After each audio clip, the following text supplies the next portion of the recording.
సచివాలయం హెచ్ఐడి టవర్ల నిర్మాణాలకు AP cabinet ఆమోదం తెలిపింది. మెకానికల్, ఎలక్ట్రికల్, ప్లంబింగ్ పనుల కోసం 2,316 కోట్లకు పరిపాలనా అనుమతులు ఇచ్చింది. ముఖ్యమంత్రి చంద్రబాబు అధ్యక్షతన సమావేశమైన ఏపీ కేబినెట్ పలు కీలక నిర్ణయాలు తీసుకుంది.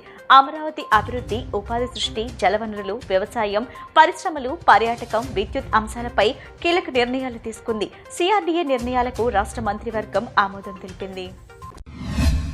రాష్ట్ర పురపాలక శాఖ మంత్రి పొంగూరు నారాయణ ఉండవల్లి ప్రాంతంలో పర్యటించి అక్కడ జరుగుతున్న అభివృద్ధి పనులను పరిశీలించారు. ప్రత్యేకించి బకింగ్హామ్ కాలువపై నిర్మిస్తున్న స్టీల్ బ్రిడ్జ్ పనులను ఆయన పరిశీలించారు. పనులు వేగవంతం చేయాలని అధికారులను ఆదేశించారు.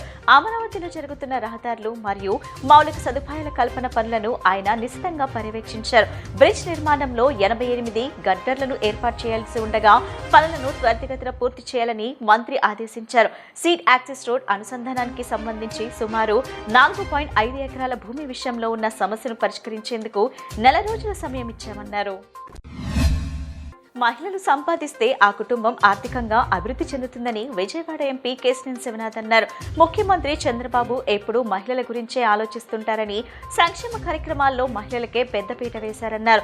డ్వాక్రా సాయం సహాయక సంఘాల మహిళలు ఉత్పత్తి తయారు చేసిన స్వయం అనే పోర్టల్ ద్వారా విక్రయించుకునే అవకాశం కల్పించారన్నారు. మహిళలు చక్కటి పారిశ్రామికవేత్తలుగా తయారు కావాలని కోరారు. నేటి బాలలే రేపటి పౌరులని టీడీపీ యువ నాయకుడు Bonda Raviteja, TDP floor leader Nelibandla Balaswamy అన్నారు.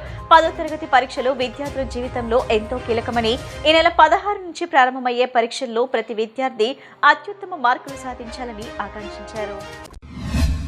సామాన్యులకు అర్థమయ్యే అచ్చ తెలుగు నుడికారంతో రామాయణాన్ని రచించి ప్రజలకు అందించిన తొలి తెలుగు కవయిత్రి మొల్లమాంబ గొప్ప దార్శనికురాలని వైసీపీ నాయకులు కొనియాడారు.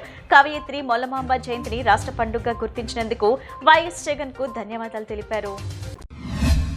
దోమల ద్వారా వ్యాపించే వ్యాధులను నివారించేందుకు ప్రతి డ్రై డేగా పాటించాలని విజయవాడ నగరపాలక సంస్థ బయాలజిస్ట్ వి కామేశ్వరరావు ప్రజలకు సూచించారు.